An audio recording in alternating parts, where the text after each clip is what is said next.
আসসালামু আলাইকুম রহমতুল্লাহি ওবরকাতুহ। ওয়ালাইকুম ওয়ালাইকুম আসসালাম ওয়া আসসালাম। রাহমাতুল্লাহি ওয়া বারাকাতুহু। ভালো আছেন?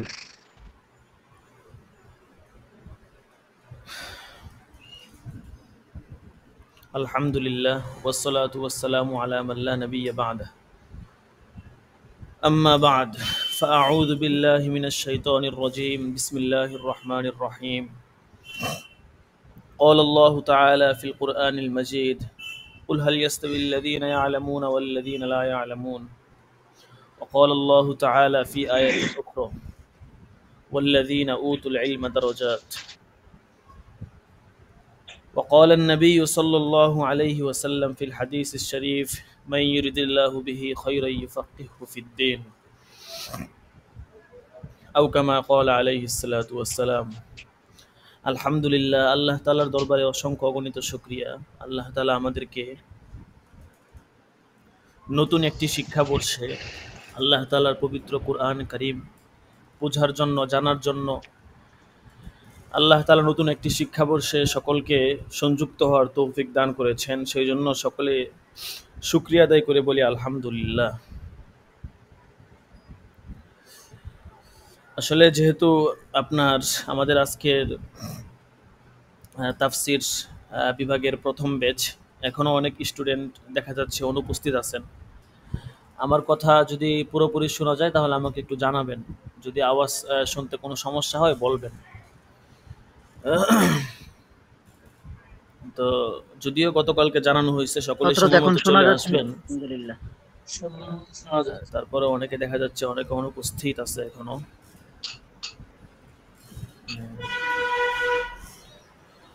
তো যাই হোক, আসলে দেখেন, পবিত্র কালামুল্লাহ এটা হচ্ছে আমাদের জীবনের অন্যতম একটা মাকসাদ। এলমে ফিকা যেমন আমাদের বোঝা দরকার, জানা দরকার, কালামুল্লাহটাও জানা দরকার। কিন্তু দুঃখের সঙ্গে বলতে হয়, মানে আমরা এলমে ফিকা জানার জন্য, এলমে হাদিস জানার জন্য যতটুকু চেষ্টা ফিকির করি, আল্লাহ তাআলার কালাম বোঝার জন্য আমাদের চেষ্টা ফিকিরটা আসলে তার ধারের কাছেও নেই। বুঝতে পারছেন? এটা হচ্ছে বাস্তবতা, আসলেই বাস্তবতা। কারণ যেমন আমাদের যে তাফসিরের দরজগুলো আছে, এগুলোই যখন মানে আমি ব্যক্তিগতভাবে প্রস্তুত করার জন্য হিম্মত করি, এবং সাথী সঙ্গী যারা ছিলেন, উস্তাদ আসাদুল আকরাম যারা ছিলেন, ওনাদের সাথে পরামর্শ করে কীভাবে আগানো যায়, তখন দেখলাম আসলে মানে নিজেদের এলেমের ঘাটতিটা আসলে কতটুকু, এটা তখন বুঝতে পারলাম।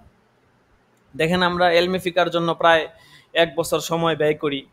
হ্যাঁ, আপনার সর্বনিম্ন, এবং দাওরা পড়ার পরে, হ্যাঁ, ফারেক হওয়ার পরে ইফতা পড়াটাকে আমরা খুবই জরুরি মনে করি, যে ইফতা আমাদের পড়তেই হবে। মানে ইফতা না পড়লে কিছু একটা হয়ে যাবে, এরকম একটা পরিস্থিতি আর কি। আর উলুমুল হাদিসের বিষয়টা হচ্ছে, যারা আসলে হাদিস শাস্ত্র নিয়ে কাজ করতে চান, অথবা যারা নিজ থেকে আর কি পড়াশোনা করতে চান, ওনারা উলুমুল হাদিস পড়াশোনা করেন আর কি। মূলত আপনার ইফতাটা হচ্ছে তওয়ান ওয়া কারহান, এরকম একটা বিষয় আর কি। মানে ইফতাটা করাটা একটা জরুরি বিষয় হয়ে পড়ে। এই জন্য আমাদের অনেক শিক্ষার্থী ভাই আছে যারা আমরা তওয়ান ওয়া কারহান ইফতা পড়তেই হয়, ঠিক আছে। কিন্তু পক্ষান্তরে তাফসির বিভাগ এবং হচ্ছে উলুমুল হাদিস বিভাগ এবং আদব বিভাগ সহ অন্যান্য যে সমস্ত বিভাগগুলো রয়েছে, সেগুলোতে হচ্ছে আমাদের পদচারণ এবং আমাদের সেখানে যাওয়া আসা, সেটা আসলে মূলত অনেকটা নিজেদের ইচ্ছা কেন্দ্রিক। আর বিশেষ করে তাফসিরের স্টুডেন্ট দেখা গেছে পাওয়াই যায় না। অথচ দেখেন, আমার এটা খুব আফসোস হয়, তাফসিরের স্টুডেন্ট তো আরও বেশি হওয়ার দরকার। কারণ আপনি বর্তমানে দেখেন, প্রত্যেকটা পাড়ায় পাড়ায়, মহল্লায় মহল্লায় মসজিদ, শহরের আনাচে কানাচে, অলিতে গলিতে মসজিদ। তো সেই হিসাবে মানে নিজেদের যে একটা চাহিদা বা এলেমের যে একটা তারাক্কি, ওই দিক থেকে লক্ষ্য করলেও তো দেখা গেছে আমাদের এটা ভাবা দরকার যে আচ্ছা, তাফসিরটা পড়ি, কারণ যেহেতু আমি একটা খ্যাতমতে বা দায়িত্বে আছি, আশা করি ইনশাল্লাহ ফায়দাজনক হবে। কিন্তু মানে আমরা দেখা গেছে দাওরা পর্যন্ত পড়ার পরে যদিও আমাদের একটা এলমি যোগ্যতা হয়ে যায়, এলেমের সাথে একটা মুনাসাবাত আমাদের হয়ে যায়, যার কারণে দেখা গেছে আমরা ওইটার প্রতি আসলে এরকম আগ্রহ দেখাই না। কিন্তু আমরা মনে করি যে আমরা যেটা পড়ছি এটাই তো এনাফ। কিন্তু এর বাহিরে যে আসলে এলেমের কত বড় গভীর সমুদ্র আছে, সেটা ইনশাল্লাহ আজকে কিঞ্চিত আপনাদেরকে দেখাবো। আমি যে বারবার আপনাদেরকে বলি যে আসলে তাফসিরটা আপনারা পড়েন, এবং প্রথম বছর হিসাবে অর্থনৈতিক কোনো বিষয় এই ডাজেন্ট ম্যাটার, এটা কোনো বিষয়ই না। আপনি মানে যা আপনার সামর্থ্যে কুলায়, আমাদের প্রাতিষ্ঠানিক অনেক খরচ আছে, হ্যাঁ, সেটা তো আমাদের একপাশে রেখেই দিছি। আপনাদের সামর্থ্যে যা যতটুকু কুলায় আপনারা আমাদের সাধ্য অনুযায়ী সাথে থাকবেন, এটা আমরা ছেড়েই দিছি। কিন্তু কেন, এটার মেন কারণটা ছিল আসলে আপনারা কোরআন বুঝেন, কোরআন পড়েন। আজকে ইনশাল্লাহ আপনাদেরকে দেখাবো, কিঞ্চিত দেখাবো। তবে আমাদের যেহেতু এখনো স্টুডেন্ট আসলে অর্ধেকও আসে নাই, আরো অনেকেই আছে, ওনারা এখনো আসতেছেন, হয়তো কিছুক্ষণের মধ্যে চলে আসবে আশা করি ইনশাল্লাহ। তো আমরা মূল অনুষ্ঠান শুরু করে দিব। এর আগে আমরা অনুষ্ঠান শুরু করার পূর্বে আমরা প্রথমে অবশ্যই কালামুল্লাহ থেকে তেলাওয়াতের মাধ্যমে আজকের আমাদের এই সংক্ষিপ্ত প্রোগ্রাম অবশ্যই শুরু করব। তো পবিত্র কালামুল্লাহ থেকে আমাদের কিছু শিক্ষার্থী ভাই ওনারা নাম লিখিয়েছিলেন কালামুল্লাহ থেকে তেলাওয়াত করার জন্য। তো আমি এখানে লিস্টিতে দেখতে পাচ্ছি প্রথমে আছে মাওলানা মুফতি মাহফুজুর রহমান সাহেব। আপনি যদি একটু থাকেন তাহলে সাড়া দিবেন এবং ইনশাল্লাহ আপনি আপনার জায়গা থেকে পবিত্র কালামুল্লাহ থেকে তেলাওয়াত করবেন। জি। আসসালামু আলাইকুম ওয়া রাহমাতুল্লাহি ওয়া বারাকাতুহু। ওয়া আলাইকুম আসসালাম ওয়া রাহমাতুল্লাহ। أعوذ بالله من الشيطان الرجيم. بسم الله الرحمن الرحيم.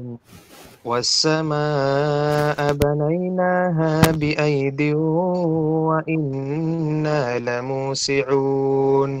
والأرض فرشناها فنعم الماهدون. ومن كل شيء خلقنا زوجين لعلكم تذكرون. ففروا إلى الله إني لكم منه نذير مبين. ولا تجعلوا مع الله إلها آخر إني لكم منه نذير مبين. صدق الله العظيم. মাশাআল্লাহ, জাযাকুল্লাহু আহসানাল জাযা। চমৎকার কণ্ঠে আমাদেরকে পবিত্র কোরআনে কারীম থেকে তেলাওয়াত করে শোনালেন। তো আপনি যেই সূরা পড়লেন সম্ভবত সূরা জারিয়াতের মধ্যে ৬০টি আয়াত আছে। তো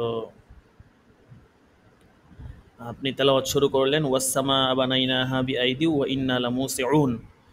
সংক্ষেপে আমরা শুধু তর্জমাগুলো জানব। পবিত্র কোরআনে আল্লাহ তাআলা বলেন, সূরা জারিয়াতের ৪৭ নম্বর আয়াত যিনি তেলাওয়াত করলেন, ওয়াসসামা বানাইনাহা বিআইদি ওয়া ইন্না লামুসিউন। আমি আকাশকে নির্মাণ করেছি আমার ক্ষমতা বলে এবং নিশ্চয়ই আমি বিস্তৃতি দাতা। ৪৮ নম্বর আয়াত, ওয়াল আরদ ফারশনাহা ফানিআমাল মাহিদুন। আমি ভূমিকে বিছিয়ে দিয়েছি, সুতরাং আমি কত উত্তম করে বিছাই। ৩৯ নং আয়াত, ওয়ামিন কুল্লি শাইইন খলাকনা যাওজাইনি লাআল্লাকুম তাযাক্কারুন। আমি প্রতিটি বস্তু জোড়ায় জোড়ায় সৃষ্টি করেছি যাতে তোমরা উপদেশ গ্রহণ করো। ৫০ নং আয়াত, ফাফিরু ইলাল্লাহ ইন্নী লাকুম মিনহু নাযীরুম মুবিন। সুতরাং ধাবিত হও আল্লাহর দিকে, নিশ্চয়ই আমি তার পক্ষ থেকে তোমাদের কাছে এক সুস্পষ্ট সতর্ককারী হয়ে এসেছি। ৫১ নং আয়াত, ওয়ালা তাজআলু মা'আল্লাহি ইলাহান আখর ইন্নী লাকুম মিনহু নাযীরুম মুবিন। আল্লাহর সঙ্গে অন্য কাউকে মাবুদ বানিও না, নিশ্চয়ই আমি তার পক্ষ হতে তোমাদের কাছে এক সুস্পষ্ট সতর্ককারী হয়ে এসেছি। সাদাকাল্লাহুল আযীম। তো আমরা আর এখানে ব্যাখ্যায় যাব না, তর্জমাগুলো জানলাম। যেহেতু আমাদের তাফসিরের ক্লাস, অবশ্যই আমাদের কোরআন সম্পর্কে আমরা যতটুকু পারি ইনশাল্লাহ জানার চেষ্টা করব। দ্বিতীয়ত আমি তেলাওয়াত করার অনুরোধ করব আমাদের ২০২৫-২৬ শিক্ষাবর্ষের তাফসির বিভাগের প্রথম ব্যাচের ছাত্র মাওলানা মুফতি জাবের আহমদকে তেলাওয়াত করার অনুরোধ করব। মাওলানা মুফতি জাবের আহমদ সাহেবকে। আসসালামু আলাইকুম ওয়া রাহমাতুল্লাহি ওয়া বারাকাতুহু। ওয়া আলাইকুম আসসালাম ওয়া রাহমাতুল্লাহ। জি।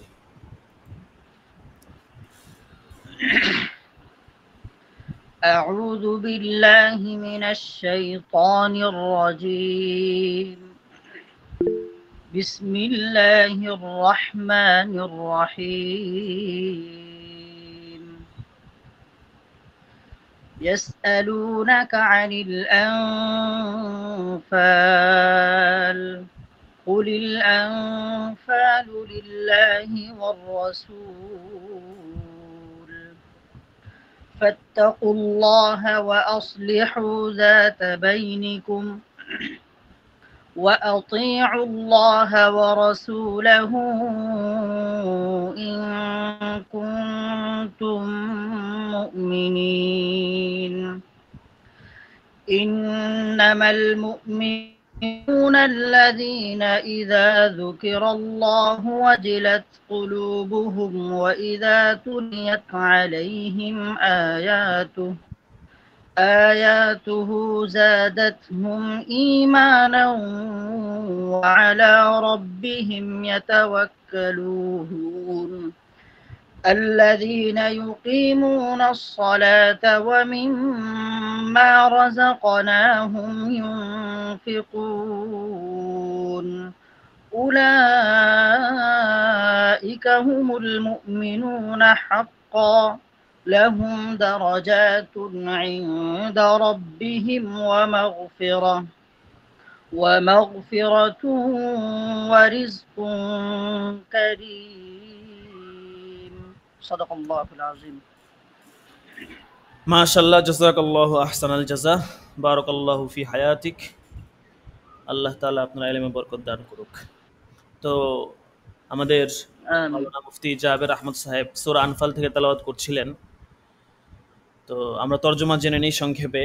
১ নম্বর আয়াত, হে নবী, লোকে তোমাকে যুদ্ধলব্ধ সম্পদ সম্পর্কে জিজ্ঞেস করে, বলে দাও যুদ্ধলব্ধ সম্পদ সম্পর্কে সিদ্ধান্ত দানের এখতিয়ার একমাত্র আল্লাহ এবং তার রাসূলের। সুতরাং তোমরা আল্লাহকে ভয় করো এবং তোমাদের পারস্পরিক সম্পর্ক শুধরে নাও এবং আল্লাহ ও তার রাসূলের আনুগত্য করো যদি তোমরা প্রকৃত মুমিন হও। ২ নম্বর আয়াতের তর্জমা, মুমিন তো তারাই যাদের সামনে আল্লাহকে স্মরণ করা হলে তাদের হৃদয় ভীত হয়। যখন তাদের সামনে তার আয়াতসমূহ পড়া হয় তখন তা তাদের ঈমানের উন্নতি সাধন করে এবং তারা তাদের প্রতিপালকের উপর ভরসা করে। ৩ নম্বর আয়াত, যারা নামাজ কায়েম করে এবং আমি তাদেরকে যে রিজিক দিয়েছি তা থেকে আল্লাহর পথে ব্যয় করে। ৪ নম্বর আয়াতের তর্জমা, এরাই প্রকৃত মুমিন, তাদের জন্য তাদের প্রতিপালকের কাছে রয়েছে উচ্চ মর্যাদা, ক্ষমা ও সম্মানজনক বিষয়। সূরা আনফালের প্রাথমিক এই আয়াতগুলোর মধ্যে আল্লাহ তাআলা মুমিনের কিছু সিফাত বর্ণনা করেছেন। পবিত্র কোরআনের অসংখ্য জায়গায় মুমিনের আপনার পৃথক পৃথক কিছু সিফাতের কথা আছে। সূরা মুমিনুনের মধ্যে আছে কিছু, প্রথম পৃষ্ঠায়। তারপরে সূরা ফুরকানের শেষের কিছু আয়াত, ওয়া ইবাদুর রহমান, রহমানের বান্দা সম্পর্কে বিস্তারিত আলোচনা আছে। আচ্ছা, তো যাই হোক, এরপর আমাদের আরেক সাথী ভাই, উনি আসছে কিনা, মুফতি কাউসার আহমদ সাহেব, আপনি আছেন? দেখছেন উনি নেই। আচ্ছা, অনেকেই নেই আজকে, হয়তো বিভিন্ন ব্যস্ততার মধ্যে পড়ে গেছেন। তারপরে আমাদের যিনি সঙ্গীতের জন্য যিনি নাম লেখাইছিলেন, উনি হচ্ছে উনি আমাকে ফোন দিয়েছিল, ওনাদের এখানে ঝড় বৃষ্টি হয়েছে, যার কারণে আপনার ওনার ফোনের চার্জ নাই। আপনি আছেন? হ্যাঁ, আচ্ছা, তাইলে আপনি সঙ্গীত পরিবেশন করেন। তা সঙ্গীত পরিবেশন করলে এরপরে আমরা ইনশাল্লাহ মূল আলোচনায় চলে যাব আর কি। আসসালামু আলাইকুম ওয়া রাহমাতুল্লাহি ওয়া বারাকাতুহু। জি, ওয়া আলাইকুম আসসালাম ওয়া রাহমাতুল্লাহ। ও গো মোর প্রিয় নবী শোনো গো, তোমারি দিদার কবে পাবো গো। ও গো মোর প্রিয় নবী শোনো গো, তোমারি দিদার কবে পাবো গো। একবার দেখা দিয়ে আমার হৃদয় শীতল করে তুমি দাও না গো, ও গো মোর প্রিয় নবী শোনো গো, তোমারি দিদার কবে পাবো গো, এসেছিলে যবে তুমি দূরারবে, হতভাগা এই আমি আসিনি ভবে, এসেছিলে যবে তুমি দূরারবে, হতভাগা এই আমি আসিনি ভবে, রওজা তোমার সোনার মদিনায়, একবার আমায় ডেকে নাও না গো, ও গো মোর প্রিয় নবী শোনো গো, তোমারি দিদার কবে পাবো গো, ও গো মোর প্রিয় নবী শোনো গো, তোমারি দিদার কবে পাবো গো। মাশাআল্লাহ মাশাআল্লাহ। মাশাআল্লাহ, জাযাকাল্লাহু আহসানাল জাযা। তো আমাদের মুফতি আশরাফুল হক সাহেবকে অনেক বলবো, সুন্দর আপনি হয়েছে। যদি কোরআন তেলাওয়াত অথবা একটা সঙ্গীত আমাদেরকে শোনাইতেন তাহলে খুবই ভালো হইতো আর কি। আমরা সবাই তো অনেকে শোনাইছেন। ওনাদের কণ্ঠই অনেক সুন্দর, যিনি এমনি গাইছেন আপনি অনেক তো সুন্দর অনেক কণ্ঠ। বড় মাশাআল্লাহ বক্তা, এটা হয়তো অনেকে জানে না কিন্তু আমি জানি। তো মাঠে ময়দানে কাজ করেন, তো আপনি অবশ্যই আমাদেরকে একটা সঙ্গীত বা কোরআন তেলাওয়াত অবশ্যই আমরা আপনার কাছ থেকে শুনতে চাই। আহ, আমি ওই যে আমি একটা, যেহেতু আমরা তাফসীর বিভাগে নতুন সবাই, জি জি একদম ফার্স্ট ক্লাস আজকে। জি জি ইফতেতাহি। এখন আমি ওই যে আমি লিখবো চিঠি দেবো তোমার একটা গজল ভাইরাল হয়েছিল না, জি জি ওই গজলটাকে আমি ডাইভার্ট করে আমি 2টা গজল আমি নিজে লিখছিলাম। সেখান মাশাআল্লাহ। থেকে এক কুলি করে আমি 2টা গজলের প্রথম এক কুলি করে বা প্রথম স্টেপ গুলো আমি একটু শোনাইতে পারি, কিন্তু পুরাগুলি শোনাবো না, কারণ হচ্ছে এখনো 2টা গজল আমি রিলিজ করব, চট্টগ্রাম গিয়ে আমি রেকর্ড করাবো তো। আচ্ছা আচ্ছা, প্রথম সমস্যা প্রথম নাই। স্টেপ গুলো আমি বলতে আপনি ইচ্ছা আপনি আমাদেরকে যতটুকু শোনান আমরা ইনশাআল্লাহ ধন্য হব। জি পারবো। একটু অসুস্থ তো। জি জি সমস্যা নাই। আমি দেখিব স্বপনে গো তোমায়, দিদারে ধন্য করো গো আমায়। আমি দেখব স্বপনে গো তোমায়, দিদারে ধন্য করো গো আমায়। আমি থাকব ঘুমে আশায়, কখন আসবে নবী মুস্তাফায়। আমি দেখিব স্বপনে গো তোমায়, দিদারে ধন্য করো গো আমায়। এটা হচ্ছে প্রথম কলেজের প্রথম স্টেপ আর কি। জি জি মাশাআল্লাহ, জি মাশাআল্লাহ, খুব সুন্দর হয়েছে মাশাআল্লাহ। দ্বিতীয় গজলের প্রথম স্টেপটা কি গাবো না চলবে? না না জি অবশ্যই, ভালো মানে খুব ভালো লাগছে। যদি আপনি আমার সাথে শোনাইতেন ভালো হইতো, খুব ভালো লাগছে। আমার নিজের লেখা নিজের সুর করা আর কি, জি জি যদিও মাশাআল্লাহ, এবারে খুব গেছি। ভালো লাগছে মাশাআল্লাহ। দ্বিতীয় গজলের প্রথম স্টেপটা হচ্ছে এরকম, আমি রওজা দেখব মদিনাতে, নবী দেখা দিও আমাকে। আমি রওজা দেখিব মদিনাতে, নবী দেখা দিও আমাকে। দু চোখ থাকবে তাকিয়ে গুম্বজে, কবে জানি আশা ফুরাবে। আমি রওজা দেখিব মদিনাতে, নবী দেখা দিও আমাকে। এটা হচ্ছে দ্বিতীয় গজলের প্রথম স্টেপ। জি জি জি, মাশাল্লাহ, এটা খুব আমার ভালো লাগলো আসলেই, খুব ভালো লাগছে, আমার কাছে খুবই ভালো লাগছে। তো জি জি, শুক্রিয়া, জাজাকাল্লাহ, আহসান আল জাজা, বারাকাল্লাহ ফি হায়াতিক ওয়া ইলমিক। তো যেহেতু মোটামুটি সময় হয়ে গেছে, আমাদের যিনি আজকের প্রধান মেহমান, উনি বিগত বছরে, বিশেষ করে গত বছরের আগের বছর উনি পুরো সময়টাতে আমাদের সাথে ছিলেন, এবং গত বছর উনি হচ্ছে আপনার ওই বছরের প্রথম শুরুটাতে ছিলেন আর কি। যারা আমাদের স্টুডেন্ট আছেন এখানকার তারা জানেন, উনি শুরুর সময়টাতে ছিলেন যখন পাকিস্তানে ছিলেন। পড়াশোনার পাশাপাশি দরস তাদরিসের পাশাপাশি উনি যতটুকু সময় পার্সেন্ট দিয়ে গেছেন, কিন্তু বছর শেষে উনি বাংলাদেশে চলে আসছেন।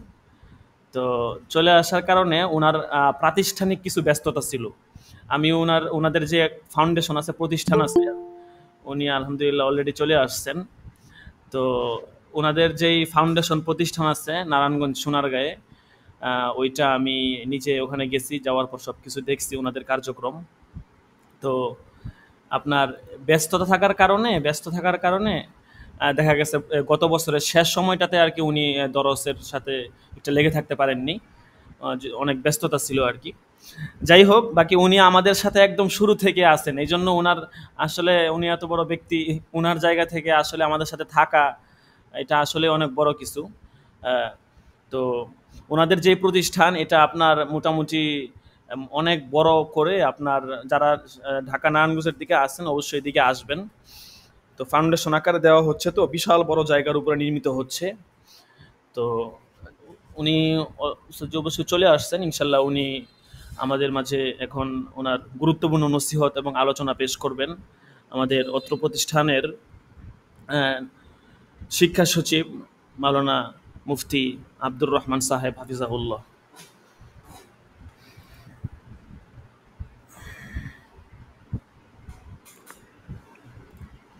السلام عليكم ورحمة الله.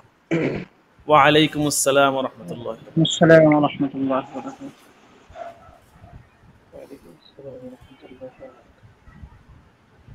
الحمد لله رب العالمين، والصلاة والسلام على سيد الأنبياء والمرسلين وعلى آله وأصحابه أجمعين. أما بعد، আশা করি আপনারা সবাই ভালো আছেন, খাইরিয়ত আফিয়তের সাথে আছেন। তো আজকে আমাদের ইফতিতাহি দরস শুরু হতে যাচ্ছে।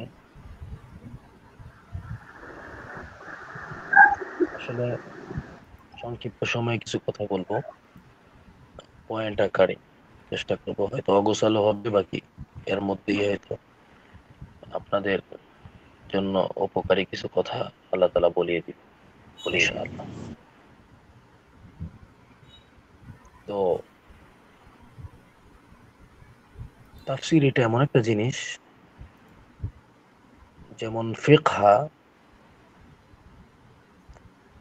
মাজমুআতুল কুরআনি ওয়াস সুন্নাহ, কোরআন এবং সুন্নাহর মাজমুআকে বলা হয় ফিকহ। মানে কুরআন এবং হাদিস দুইটাকে এক প্যাকেজে যদি একসাথে করা হয়, সেটাকে বলা হয় ফিকহ। আর তাফসীর এমন একটা জিনিস যেটা কোরআন সুন্নাহ ফিকহ সবকিছুকে শামিল করে ফেলে।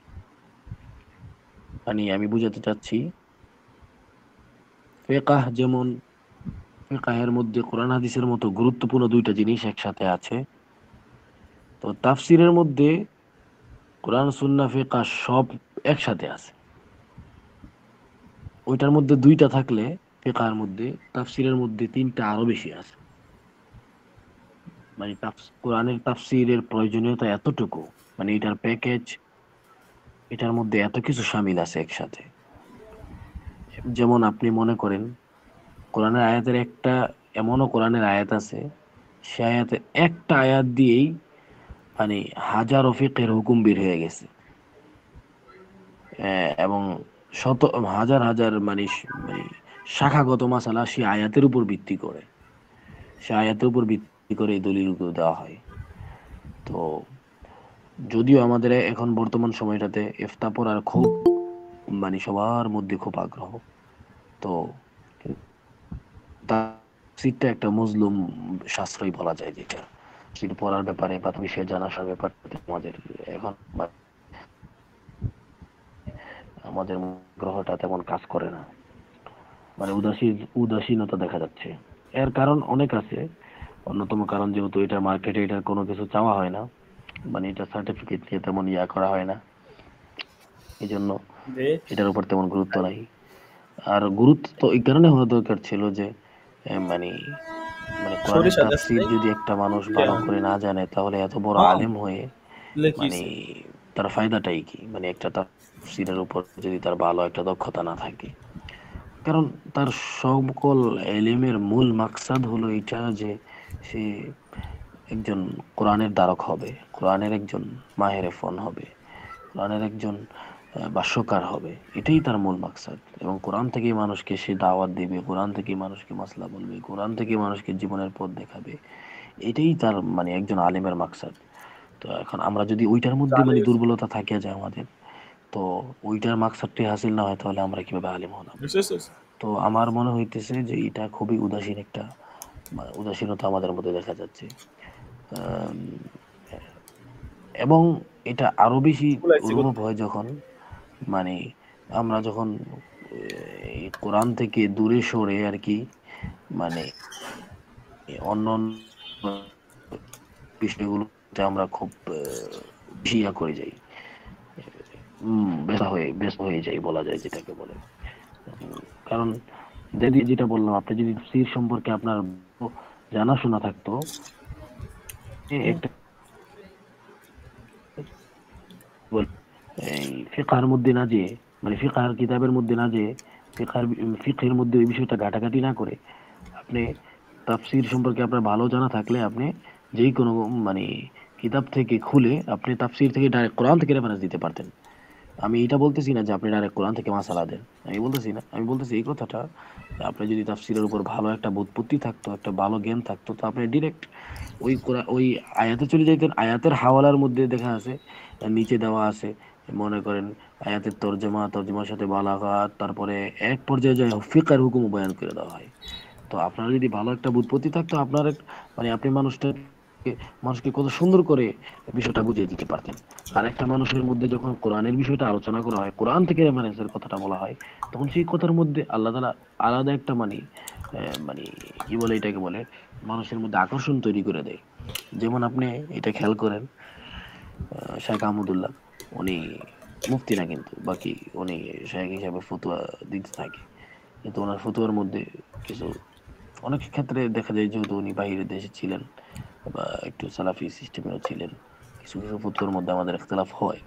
বাকি ওনার ফতুয়ার যে ঢং দেখবেন অনেক ক্ষেত্রে মানে কোরআন থেকে ডাইরেক্ট বলে দেয়। তো মানুষ এই কারণে কিন্তু আকর্ষণ করে ফেলে, তো আকর্ষিত হয়ে যায়, হাদিস থেকেও কিছু রেফারেন্স দিয়ে দেয়, উনি অতটা মানে ওইভাবে যায় না। তো এই ক্ষেত্রে করার ক্ষেত্রে ওনার এইভাবে করার ক্ষেত্রে ওনার কিছু ভুল হয়, ওইটা আলাদা বিষয়।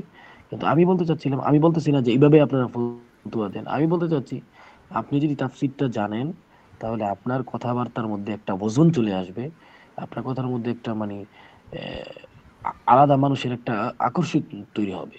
আর যারা ইমাম খতিব সব এদের জন্য তো আরো জরুরি হয়ে যায়, মানে কারণ এই সমস্ত কিচ্ছা কাহিনী বয়ান করার চেয়ে বা প্রতি সপ্তাহ মানে অনেক ঘাটাঘাটি করার চেয়ে আপনার যদি তাফসীরের উপর আল্লাহ তাআলা একটা সিস্টেম আপনার জানা থাকে, একটা মাহারত দক্ষতা হয়ে যায়, আপনি এক মানে এক আয়াত দিয়ে 4 সপ্তাহ 5 সপ্তাহ 2 মাস 3 মাস আপনি বয়ান চালিয়ে দিতে পারবেন। ওইটার উপর ভিত্তি করে আস্তে আস্তে এক আয়াতের উপর হাদিস আসবে, এক একটার উপরে এভাবে আলোচনা করে অনেক দূরে চলে যেতে পারবে।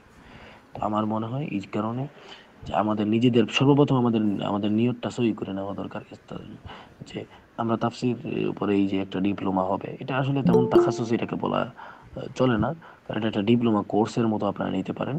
কারণ আমাদের তাখাসুস যেটাকে আমি আগেও গত বছর যখন আলোচনা হয়েছে তখন এটা বলেছি, তাখাসুস এটা লম্বা বিষয়। 5-10 বছরে একটা মানুষের উপর মানে মানুষ মানে যখন একটা জিনিসের সাথে লাগিয়ে থাকে, তখন বলা যায় এটাকে তাখাসুস।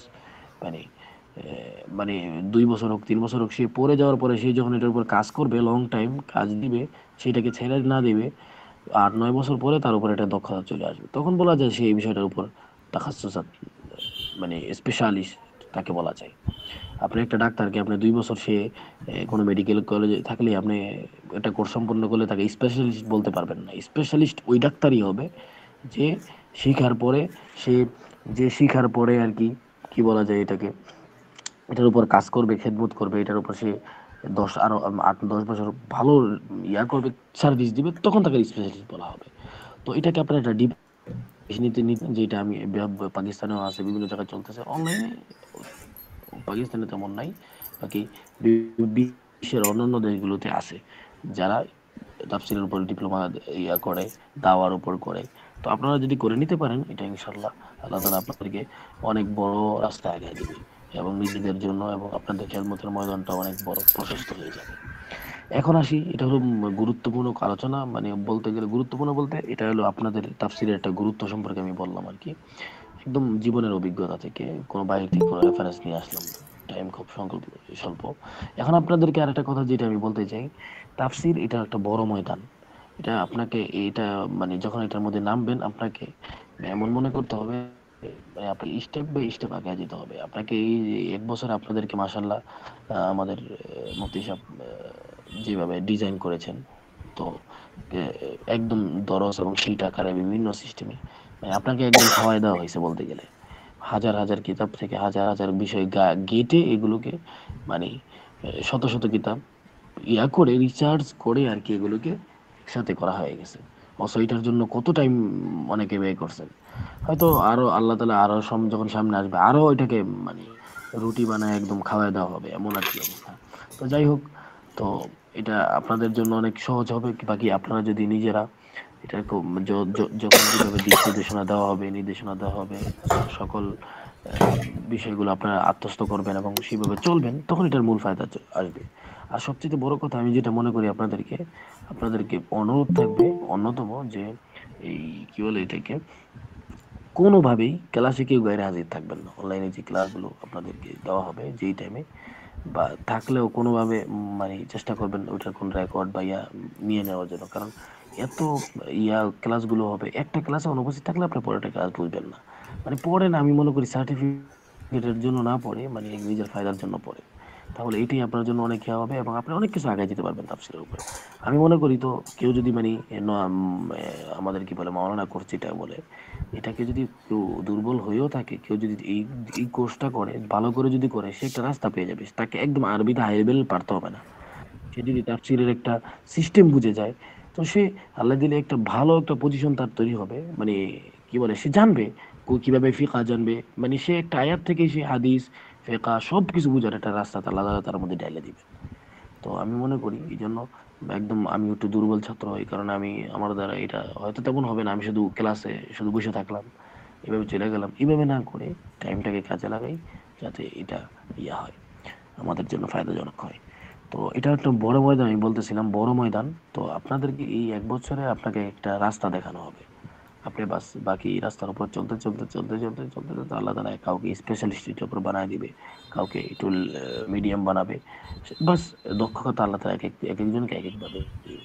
সবচেয়ে বড় যেটা দিবে, যে দাওয়া এবং খেতাবাতের ময়দানে আল্লাহ তাআলা তাকে ঠেকাবে না, এবং সে কোনো মাসাইল মানুষের মধ্যে বয়ান করতে গেলেও তার কথা থেকে অন্যদের একটা আকর্ষণ কাশিস মানুষ নিতে পারবে, যে তার কথাবার্তার মধ্যে রেফারেন্স কোরআন হাদিসের অনেক বেশি চলে আসবে এটা।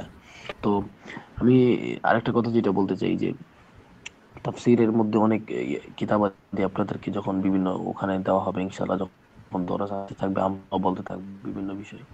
তো তাফসীরের মধ্যে যে অন্য মানে বিভিন্ন রকমের তাফসীরের কিতাবগুলো থাকে, আমি এই বিষয়ে একটু ছোট্ট একটা ধারণা দিয়ে দিই, একদম নোট আকারে আর কি বলা যায়, যে তাফসীরের অন্যতম যেটা সবচেয়ে বেশি পরিচিত আর কি, তাফসীরের যে নৌটাকে বলা আত-তাফসীরুত তাহলিলি, যেটার মধ্যে সব বিষয় একদম কোরআনের আয়াতের তরজমা, তাফসীর তরজমা, তারপরে লুগা, নাহু, সরফ, বালাগাত, তারপরে ফিকহ, সবকিছু যেটার উপর শামিল করা হয়, সেই তাফসীরটাকে তাফসীরে তাহলিলি বলা হয়। তো ওইটার জন্য আমাদের অন্যতম কিতাব আছে রুহুল মাআনি। তাফসিরের কিতাবের মধ্যে এটা মানে অত্যন্ত কি বলে এটাকে গুরুত্বপূর্ণ একটা কিতাব, রুহুল মাআনি। তো এই রুহুল মাআনি কিতাবটা এই যেভাবেই হোক মানে এটা তাফসির তাহলিলের উপর অনেক বেশি দক্ষতা অর্জন করায় মানুষকে। যদি আপনারা চান আপনাদের জীবনে আপনাদেরকে ডিরেকশন দেওয়া হবে, আর তারুফ আলাল কুতুব বিভিন্ন পরিচিতি বলা হবে। এবং এই তারুফ আলাল কুতুব, যেটা আমি কথাটা ভুলে গেছি, তাফসিরের কিতাবের যে পরিচিতি পর্বগুলো চলবে যখন দরজগুলো হবে, খুব গুরুত্ব দিবেন এটাকে, কারণ এটা আপনার চাবি যদি আপনি হারায় ফেলেন তো আপনার জন্য মুসিবত হয়ে যাবে। তো এই জন্য আমি বলবো চাবি হারানো যাবে না, ওই ওই দরজগুলো খুব নোট রাখবেন এবং সবাই নোট রাখবেন। তাফসিরের মানে কোন কোন ধরনের কোন কিতাব কোন বিষয়ে কি বিষয়ে মানে আপনার জন্য ফায়দা হবে, এবং এই কি বলে কোন বিষয়গুলোতে আপনার জন্য কোন কিতাবটা পড়লে আপনি দ্রুত মালুমাত হাসিল করতে পারবেন, দ্রুত বিষয়গুলো বুঝতে পারবেন, এইগুলো খুব গুরুত্ব দিবেন। এই জন্য এই দরজগুলো কেউ ছাড়বেন না, তাহলে আপনার চাবি থাকবেন আপনি কিভাবে মানুষকে রেফারেন্স দিবেন, কিভাবে কথা বলবেন। কারণ এখানে তো আপনি মাত্র শিখবেন, আপনি যে আসল কাজটা আপনাকে নিজে নিজে করতে হবে। তো এই জন্য আমি বলবো কি এই ওই দরজগুলো খুব গুরুত্ব দিয়ে আপনি ইনশাআল্লাহ এটাকে ইয়া করবেন, আগায় দিবেন এবং নিজেদেরকে এই বিষয়গুলোতে খুব গুরুত্বের সাথে আর কি নিবেন। আরেকটা যে বিষয় বলতেছি আমি সেটা হলো যে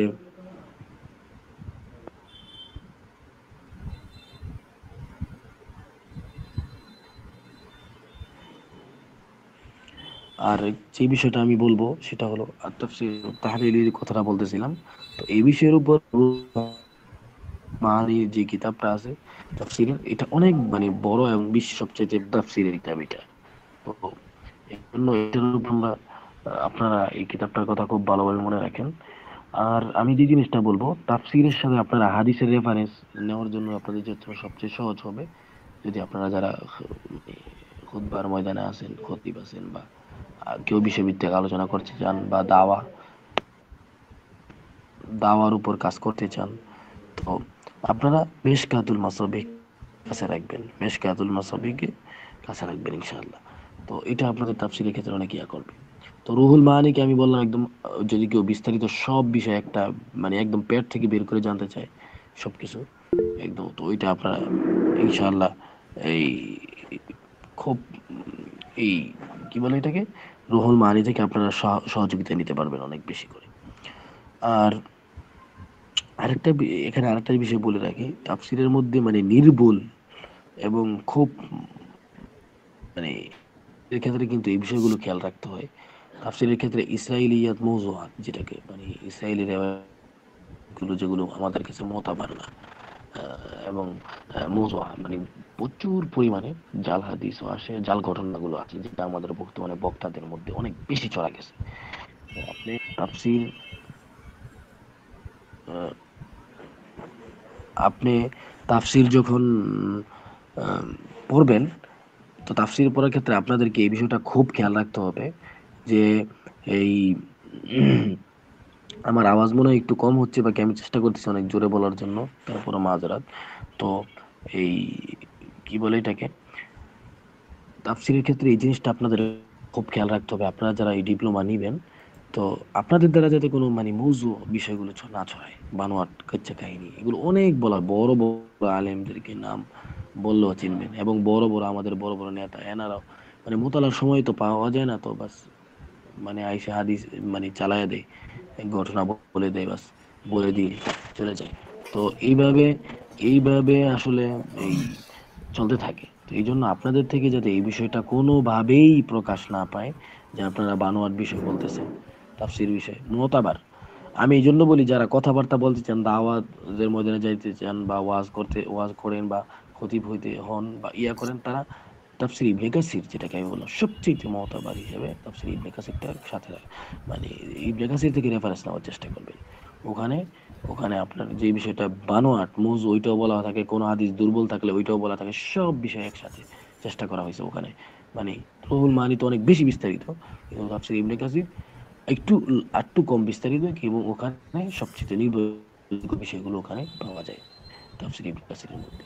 তো এই জন্য তাফসির ইবনে কাসিরটাকে মানে আপনাদের রেফারেন্স মধ্যে শুরু থেকে মানে শুরু থেকে আপনারা ধরবেন আমি মনে করি। আর সংক্ষিপ্ত তাফসিরের মধ্যে আপনারা কি বলে এই যদি সংক্ষিপ্ত কিছু তাফসির বা জানতে চান, এর মধ্যে তাফসিরে আবিস সৌদ আছে, এটা অনেক সুন্দর। আবার সফাদুত তাফসির, এটা তেমন তাফসির বলা যায় না, বাকি এটা শুরু কেউ শিখার জন্য এটা চলে। তাফসিরে আবিস সৌদ আছে। তারপরে উর্দু তাফসিরের মধ্যে আপনারা খুব কি বলে সাইদ আহমদ পালনপুরি রহিমাউল্লাহর নতুন যেটা বাড়াইছে হিদায়াতুল কোরআন, সম্ভবত হিদায়াতুল কোরআনই সম্ভবত হবে। তো ওইটাও রাখতে পারেন।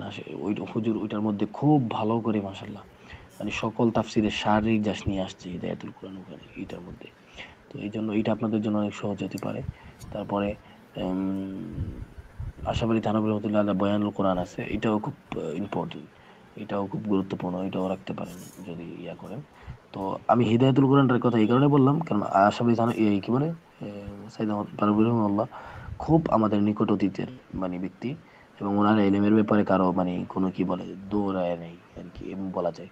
এবং উনি পিছনের সকল কিতাবকে একসাথে করে উনি ওনার মধ্যে আল্লাহ তাআলা এমন একটা যোগ্যতা দিয়েছেন যে পিছনের সকল কিতাবগুলোকে উনি একসাথে করে উনি মানে ওনার এলেমটাকে সংক্ষিপ্ত করে ওখানে তুলে ধরছেন। মানে আমি মনে করি ওই ওনার তাফসিরের মধ্যে আপনি একদম রুহুল মানি থেকে দৌড়ে তাফসিরের হাজার হাজার কিতাবগুলো ইনশাআল্লাহ ওখানে আপনারা ইনশাআল্লাহ মালুমাত পেয়ে যাবেন। তো এই বিষয়গুলো আমার খুব গুরুত্ব বলার ছিল। আমি এটাই বলবো যে কেউ দরস কোনোভাবেই বাদ দিবেন না, এবং কিতাবের যেই রোডম্যাপ দেখানো হবে তারও ফানাল কুতুব হিসাবে যে মানে কিতাব পরিচিতি দেওয়া হবে এবং কোন কিতাব পড়লে কিভাবে যাওয়া হবে, এই চাবিটা আপনাদের হাতে খুব ভালো করে মজবুতির সাথে রাখবেন। এবং আপনাদের এই ডিপ্লোমার দ্বারা যাতে আপনাদের মাকসাদ এটা থাকবে যে দাওয়া এবং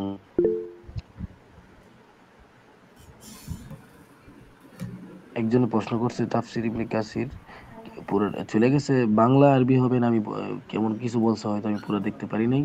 তো আমি বলতে চাচ্ছি বাংলা আচ্ছা, হোক আরবি হোক উনি চেষ্টা উনি করা বলছে হবে যে হ্যাঁ, হ্যাঁ, আরবি আরবি হলে কি হবে, মানে তাফসির ইবনে কাসির আরবি, বাংলা আরবি হলে কি হবে? প্রশ্নটা অনেকটা ক্লিয়ার না, মানে বাংলা বাংলা আরবি হলে কি হবে বলতে মানে আসলে কি বুঝাতে চাইতেছেন? মানে বাংলা মানে এটা আরবিটা মনে হয় এমন বলতে চাইছে যে বাংলাতে থাকলে কি হবে, বাংলাতে হলে হবে কিনা, এমন মনে হয় বুঝাতে হ্যাঁ, চাইছে হ্যাঁ, কিনা। এরকমই হতে পারে। হ্যাঁ, হ্যাঁ। আমি মানে আচ্ছা, দরসটা তো দেখা গেছে আমাদের দ্বিতীয় একটা অংশ, আপনারা যারা আছেন প্রায় অনেকেই আছেন মাশাআল্লাহ। তো আপনি আলোচনা করেন, সমস্যা নাই, কিন্তু দরসটা হয়তো কিছুক্ষণের মধ্যে শেষ হয়ে যেতে পারে, কারণ আপনার ওই 17 মিনিট দেখাচ্ছে, আর কিন্তু রেকর্ড হচ্ছে, তো রেকর্ডটা মানে আমরা রেকর্ড করে ফেলবো, পরবর্তীতে আবার লিঙ্ক দিলে একটু কষ্ট করে সকলে জয়েন হয়ে গেলে ভালো হবে আর কি। তাহলে দ্বিতীয় অংশতে আমরা বিস্তারিত পাঠ্যসূচিটা দেখাবো আর কি। জি। তো আমি শেষ করে দিই, বেশি টাইম নেব না। না, তো সমস্যা নাই, আপনি বলতে পারেন, সমস্যা নেই, আরো 17 মিনিট আলোচনা করা যাবে, সমস্যা নেই। আচ্ছা ঠিক আছে। জি, জি। তো আমি যে বিষয়টা বলতে চাচ্ছিলাম ওই এর কথার মধ্যে এই কথাটা বলে দিই যে যাদের আরবির উপর তেমন একটা যোগ্যতা নাই তারা তাফসীর ইবনে কাসির যদি বাংলা থাকে ওটা থেকেও চেষ্টা করবেন নিতে, রেফারেন্স নিতে। এটার মাশাআল্লাহ ইসলামী ফাউন্ডেশন থেকে তো অনেক আগেই অনুবাদ বের হয়েছে, বাকি নির্ভরযোগ্য কোনো অনুবাদ থেকে চেষ্টা করবেন আর কি রেফারেন্স নিতে। তো আমি যেটা বলতেছিলাম রিফিনিশন দিয়ে দিতেছিলাম কথাগুলো, যে আপনাদের দ্বারা এই তাফসীর ডিপ্লোমা করার পরও যাতে এমন না হয় যে আপনারা ভুল বানোয়াট ঘটনা এগুলো বয়ান করেন, এটা যাতে না হয়, তাহলে আপনাদের নিজের এতেমাদ নষ্ট হয়ে যাবে এবং এটা আপনাদের উপর তাহলে তাফসীর পড়ার দ্বারা তো কোনো ফায়দা হলো না। মানে আমি যতটুকু বুঝতেছি বাংলাদেশে মানে বানোয়াট হাদিস তো বলা হয়, বানোয়াট হাদিস যেভাবে সবাই বলে, মানে আব্দুল মালিক সাহেব বা অন্যরা কাজ করছে বানোয়াট হাদিসের উপর। তো কিন্তু মৌজু হাদিসের উপর, কিন্তু মৌজু তাফসীর যেটাকে বলে মৌজু তাফসীর যেটাকে বলা হয় বানোয়াট ঘটনা, এটার উপর এখনো তেমন কাজ হয় নাই, কারণ তাফসীর যে পড়েই না মানুষ। এই জন্য এটাকে খুব গুরুত্বের সাথে আপনারা রাখবেন, এটা যাতে আপনাদের দ্বারা না হয়। এটা পড়ার পর, কারণ আপনি সহি তাফসীর করার জন্য আপনাকে বহু রাস্তা আছে এবং বললাম না তাফসীর ইবনে কাসির আপনি শুরু করলে শেষ করতে পারবেন না। যারা ভালো মুফাসসির হয় তাফসীর ইবনে কাসির তাদের জীবনের একদম পাথে হয়ে যায়। তো এই জন্য আমি মনে করি এটাকে খুব গুরুত্বের সাথে রাখবেন। আর মেশকাত বললাম, সাথে মেশকাতুল মাসাবি এটাকে রাখবেন। আমার মানে মেশকাতুল মাসাবি এমন একটা কি মানে হাদিসের মানে সকল বিষয়ের হাদিস একসাথে আছে। এটা দ্বারা আপনি জীবনে কোথাও কোনোদিন পাবেন না। কোনো বিষয় আলোচনা করতে গেলে মেশকাত আর তাফসীর ইবনে কাসির যদি থাকে, কোনো খতিবের কাছে থাকে, কোনো ওয়াইজের কাছে থাকে, সে জীবনে কোনোদিন কোন বিষয় আলোচনা করবে মানে তার এই টেনশন লাগবে না আমি মনে করি। তো যাই হোক, আল্লাহ তাআলা আপনাদেরকে ইনশাআল্লাহ ভালোভাবে শুরু করার তৌফিক দেবে এবং ভালোভাবে হোসনে ইখতিতাম করুক, এটাই দোয়া করি। তো যে বিষয়গুলো বলা হলো এই বিষয়গুলো ইনশাআল্লাহ এই বিষয়গুলো খুব গুরুত্বের সাথে আপনারা ইনশাআল্লাহ নেবেন। আর কোনো আচ্ছা প্রশ্ন আচ্ছা থাকলে ওই বিষয়গুলো পরবর্তীতে আলোচনা জি। করব। জাযাকুমুল্লাহ আহসানাল জাযা। অসংখ্য কৃতজ্ঞতা এবং শুকরিয়া আদায় করছি আমাদের প্রিয় শায়েখ এবং উস্তাদ মুহতারাম মুফতি আব্দুর রহমান তাকি হাফিজাহুল্লাহের। উনি অনেক সময় আমাদের মাঝে দিলেন। তো আমরা এখন যারা আছি অবশ্যই দ্বিতীয় অংশে আমরা জয়েন হয়ে যাব, কারণ এই অংশে কিন্তু আমরা উনি যেই আলোচনাটা করলেন এটা সারনির্দেশ আমি সংক্ষেপে বলে দেই। মানে তাফসিরের ক্ষেত্রে উনি কিছুটা দিক নির্দেশনা দিলেন যে আমরা কোন তাফসিরগুলোকে প্রাধান্য দিব এবং কিভাবে আমরা পড়ার ক্ষেত্রে কোন তর্জ এবং তরিকাটা আমরা সামনে রাখবো আর কি। এই বিষয়টা উনি আলোচনা করলেন। যারা একটু আলোচনা পুরোপুরি শুনতে পারিনি বা আওয়াজটা হয়তো একটু কম আসছে, হয়তো কোনো কারণে, হয়তো নেটওয়ার্ক সমস্যা বা অন্য কোনো কারণে, তো আমরা রেকর্ড যেহেতু থাকবে ইউটিউবে আমাদের চ্যানেলে এটা আপলোড হবে, ফেসবুকেও থাকবে, আমরা ওখান থেকে দেখে নিতে পারবো। তবে দ্বিতীয় অংশটা সবচেয়ে বেশি গুরুত্বপূর্ণ, কারণ দ্বিতীয় অংশটার মধ্যে পুরো বছরের নেসাবটা আলোচনা করা হবে এবং আপনারা যে কিসের তাফসির পড়বেন এটা দ্বিতীয় অংশে পাবেন। কারণ এই যে আমরা গদবাদা শুধু কিছু কিতাব পড়ায় দিব, আপনি আসবেন, আপনি কোন জায়গায় সবক চলতেছে নিজেও বলতে পারবেন না, এমন না। বরং দরজ শিটগুলো মানে আপনি যদি দেখেন এটা আসলে কি শ্রম দিয়ে মেহনত করে তৈরি করা হয়েছে এটা বলার বাহিরে। আমরা তৈরি করছি তো আমরা জানি, রাতের পর রাত দিনের পর দিন শ্রম দেওয়া হয়েছে। শুধুমাত্র একটা দরজ শিটের ইতিহাস বলি, আপনার এই যে আল ইসরাইলিয়াত ওয়াল মাওযুআত ফি কুতুবিত তাফাসির, এইটা আরবি একটা কিতাব আছে, আপনারা সকলে জানেন। কিন্তু এই আরবি কিতাবটা এখন আমাদের প্রশ্ন হচ্ছে যে আসলে ছাত্রদের, আমাদের যারা স্টুডেন্ট আমরা আছি এখন, আমাদের মেজাজ তো হচ্ছে অনেকটা বাংলা কেন্দ্রিক। আর মূলত আরবি আসলে এখন তো আর ইস্তেদাদের বিষয় না যে আমরা আরবি পড়ে পড়ে ইস্তেদাদ তৈরি করবো, এবং এমন না বিষয়টা। আমাদের এখানে মূল হচ্ছে তাফসির অর্জন করা। এখন আমাদের বাংলা পড়ার দ্বারা যদি আমাদের কোরআনের জ্ঞানটা ভালো করে জানতে পারি সমস্যা তো নাই। আর এমন না যে আপনার আরবির যোগ্যতা নাই এই জন্য তাফসিরে এসে আরবি পড়লে আপনার আরবির যোগ্যতা হয়ে যাবে, এমন না বিষয়টা। বরং 10-12 বছর পড়াশোনা করার পরে যার যতটুকু আরবি যোগ্যতা আছে, উনি তাফসিরে আরবি পড়ানো হোক আর না হোক, উনি ওই যোগ্যতাটা উনি সেখান থেকে পাবেনই। এই জন্য আমাদের এখানে মেইন উদ্দেশ্য হচ্ছে আপনার মূলাখাস যেটা তাফসিরের যে সারনিজাত সেটা নেওয়া। এখন আমরা যদি আরবির দিকে লক্ষ্য করতে গিয়ে মূল যেটা আমাদের উদ্দেশ্য সেটাই হারিয়ে ফেলি, তাহলে তো সমস্যা। তো এই জন্য আপনার ওই আরবিটা তো আছে আল ইসরাইলিয়াত ওয়াল মাওযুআত ফি কুতুবিত তাফাসির, কিন্তু আমি আরবিটা, আমার কাছে এটা ভালো লাগে না। কারণ এই আরবি, আমরা কি আরবি ইবারত পড়বো নাকি মূল কাহিনী বুঝবো? তখন বাংলাতে কোনো কিতাব আছে কিনা আমি অনেক খোঁজাখুঁজি করছি, মানে দীর্ঘ 1.5 মাস 2 মাস পর্যন্ত আমি অপেক্ষা করছি। মানে লাইব্রেরিওয়ালারে ফোন দিছি, মাকতাবাতুত তাকওয়া থেকে একটা বই ছিল তাফসিরে কোরআনে জাল হাদিস, কিন্তু ওরা বলে যে রমজান, প্রথমে বলতেছে জানুয়ারি মাসে এটা আসবে, এরপরে বলে রমজান 15-20 চলে যাবে, তো ওদের কথার কোনো গ্যারান্টি নাই। পরে অনেক খোঁজাখুঁজি, এইটা নিয়ে সবচেয়ে বেশি কষ্ট হয়েছে। একটা বই অবশেষে একটা কিতাব পাইছি আপনার এই যে আল ইসরাইলিয়াত ওয়াল মাওযুআতের উপরে। তো পরবর্তীতে কিন্তু সমস্যা হচ্ছে এই কিতাবটা এমন একজন লেখকের যার ব্যাপারে কৌল আছে আর কি। লেখকের নাম বলবো না, নাম বললে সবাই চিনে ফেলবেন।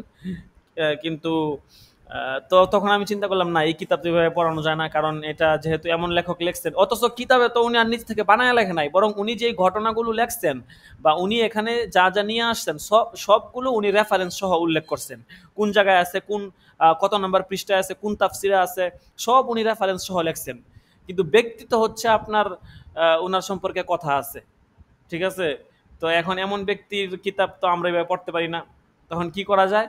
তখন এই কিতাবের যেই সবকগুলো ছিল সবগুলোকে আমি আপনার অনেক কষ্ট করে, এটা পিডিএফ ফাইল ছিল, এটাকে ভাঙার পরে দিনের পর দিন প্রায় 8 থেকে 10 দিন সময় লাগছে আপনার মাত্র 20টা দরজ তৈরি করতে, রাত দিন 24 ঘন্টা কাজ করছি।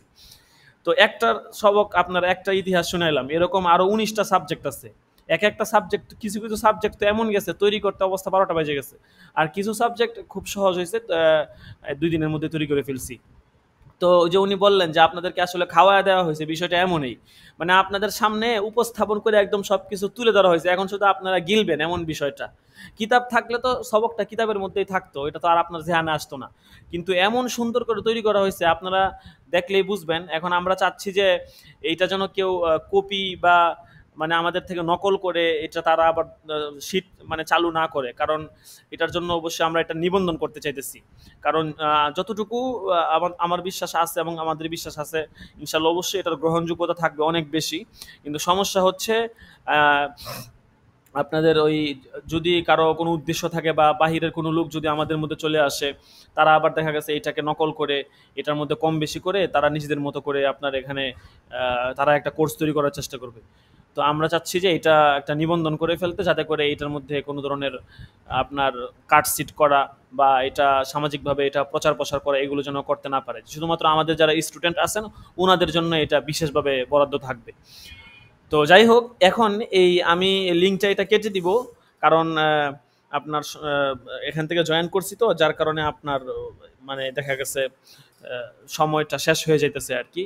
যদি আমরা সরাসরি ল্যাপটপ বা পিসি থেকে জয়েন করি ক্লাসে, তাইলে আপনার 1 ঘন্টার মধ্যে ক্লাস শেষ করে ফেলতে হবে, এটা হচ্ছে ওদের নিয়মটা আর কি। কিন্তু একটা সিস্টেম আছে, ফোন থেকে জয়েন করার পরে ফোনের লিঙ্ক দিয়ে যদি পিসি থেকে বা ল্যাপটপ থেকে জয়েন হই, তখন আর আপনি 2 ঘন্টা 3 ঘন্টা যতক্ষণ খুশি ক্লাস করতে পারবেন, তখন আর কাটবে না। গত বছর আমরা এই সিস্টেমে ক্লাস করছি, তো এই জন্য এখন যেহেতু এটা সমস্যা নাই, আমাদের সিস্টেম মতোই আসছে। প্রথম অংশে আমাদের প্রাথমিক কিছু আলোচনা এবং যিনি আমাদের আজকের অনুষ্ঠানের প্রধান অতিথি ছিলেন ওনার আলোচনা আমরা আজকে শুনলাম, এবং দ্বিতীয় অংশে আমরা হচ্ছে আমাদের তাফসির কি কি বিষয় আছে, কি কি পড়বো এ সম্পর্কে ইনশাল্লাহ আলোচনা করব। অবশ্যই প্রতিদিনের ক্লাসের পিডিএফ দেওয়া হবে, সমস্ত দরসের পিডিএফ আছে, এটা কথা মাথায় রাখবেন, সমস্ত দরস, এখানে কোনো কিতাব ভিত্তিক পড়া নাই। এর মানে এই না যে কিতাব পড়ানো হবে না, কিতাবের পড়াগুলোই পিডিএফ আকারে তৈরি করা হয়েছে। যেমন ধরেন